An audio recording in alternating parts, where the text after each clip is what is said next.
To say I was disappointed on first viewing Sensible Soccer is an understatement. This is the soccer game that took Europe by storm. In a bad light, the players could easily be mistaken for lemmings. The player's appearance surprised me as well. I must admit, though, after playing only a single game, I reversed myself. Just because the players are tiny doesn't mean they aren't capable of big play.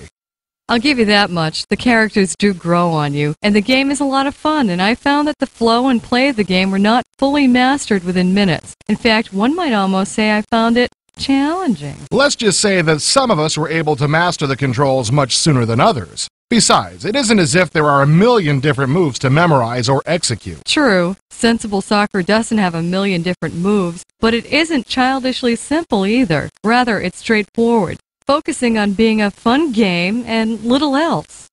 One thing that I noticed immediately was the absence of teams from many countries. You won't find the real players in this game either. So maybe the game doesn't sport a FIFA license. But players do have names very similar to those of real players, and there are plenty of teams to choose from. And if you whip through the World Cup competition and think the game is over, try the Cup again, but this time with a team other than the Cup favorite. If Sensible Soccer doesn't offer real teams and players, it does have a few realistic features that you might prefer had been left out. For example, in my first game, one player on my team was red-carded. Yeah, soccer fans will find that most of the gameplay elements from the sport are available. I encountered free kicks, corner kicks, and was eliminated from tournament play in penalty kicks, which was a disappointment, but still very interesting. The players can perform many different kicks. When shooting on goal, or anywhere for that matter, you can place your kick to either side and high or low. Very helpful when approaching the goal, especially if you enjoy scoring. The ability to make different types of shots is the key to Sensible's appeal. In fact, it may be the largest and most important aspect of the game to learn and execute properly.